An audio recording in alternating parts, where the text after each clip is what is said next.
Okay, I don't know if I got this right. Like 3 videos, peeps, that I like have no idea what I'm doing. Um, that is hysterical. I'm totally not into this whole computer thing, so I'm trying my best. So I just want to talk to you a little bit about fear. We all have it. We all have it for different reasons. Some of us are fearful of heights. Some of us are fearful of spiders.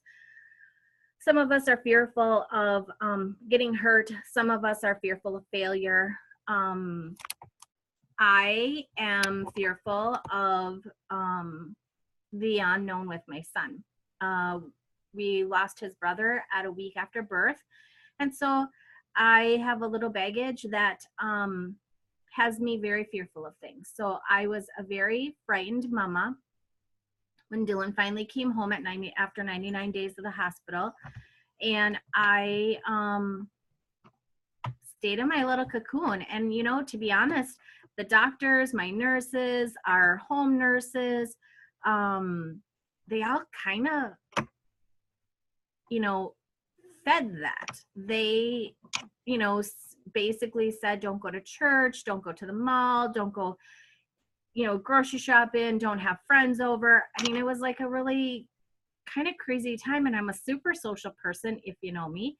I love to chat. I love to visit with people. I love to, you know, hang out, whatever. So for me, it was like, holy buckets, I'm home.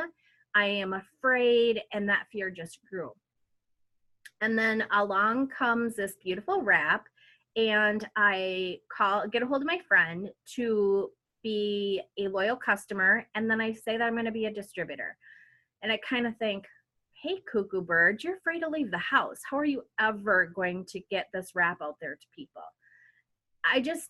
Something inside of me just knew that this was my way of getting out of the house. This was my way of conquering my fears. This was my way of letting it all go and trying to become me again. And so for me, I became a distributor, and my fear and all the negative peeps kind of took over. And they were like, I can't believe you're doing this. I can't believe that you're a distributor. I can't believe you sell things. And I was like, the whole time, I've never ever felt like, even doing hair, I don't feel like I sell things to people. Like, I do their hair. I recommend what I have put in their hair, and it's your choice if you want to get it. I don't ever pressure anyone. Do I feel like you absolutely need some kind of gel to control that afro? Absolutely. I'm honest about that stuff. But I'm not going to have someone buy 12 things because I need to make quota. That's just not who I am. Like, I'm genuine, and that's not genuine to me.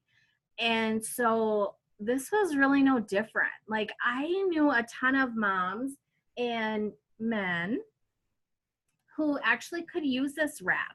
And so for me, it was like about sharing, as I always did with hair and all those kinds of things. So it was no different of me saying, oh my gosh, I went to Casa last night. I love their bread. You got to check it out.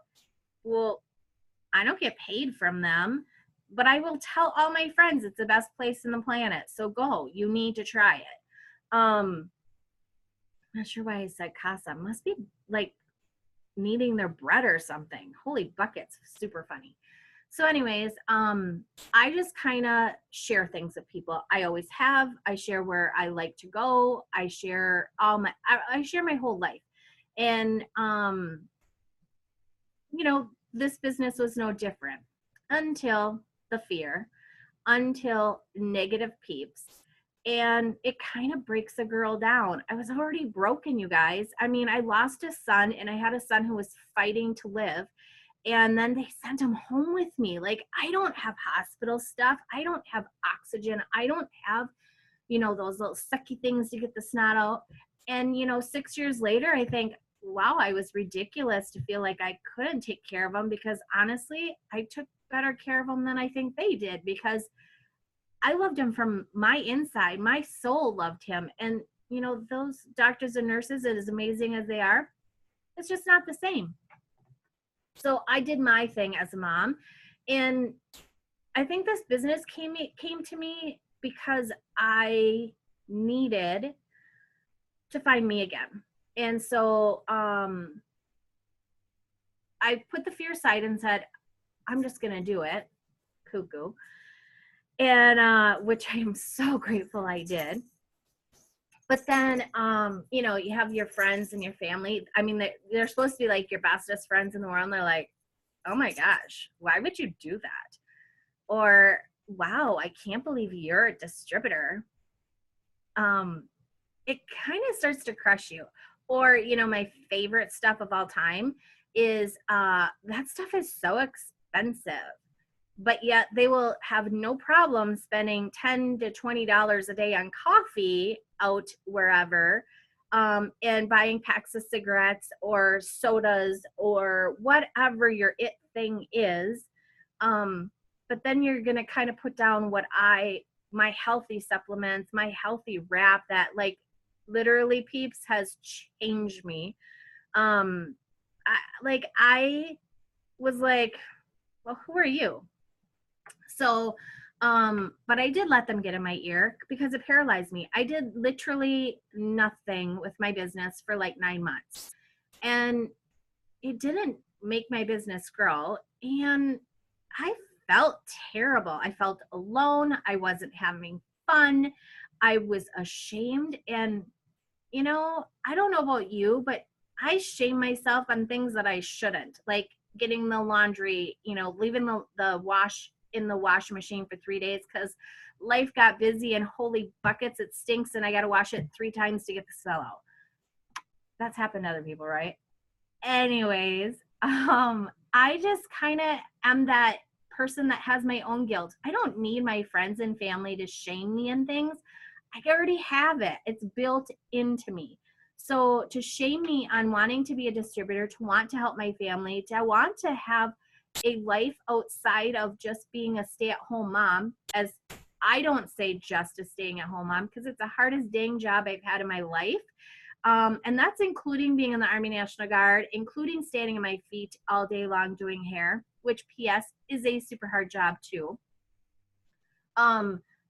Being a stay-at-home mom is the hardest thing I've ever done in my entire life. And then you add on that whole little bucket of grief on there of losing our son Levi. I mean, holy monkeys, like it's rough, you guys. It's not even something I can explain in one word. It's rough. And so this business came to me, and I went to conference in January, and it changed my life. And so if there's anything that I want you to remember is, one, go to conference, just a side note, but two, let go of that fear. Let go of those negative Nellies. You know, there's people out there watching you, and they are your friend, but they want you to fail. Don't fail. Don't give up. Don't give them any reason to be like, see, I told you it didn't work. This business will work if you work it. These wraps work. 9 out of 10 people see results right away. That's not something that you can, it's faked or whatever. I'm sure those people jump on the bandwagon too.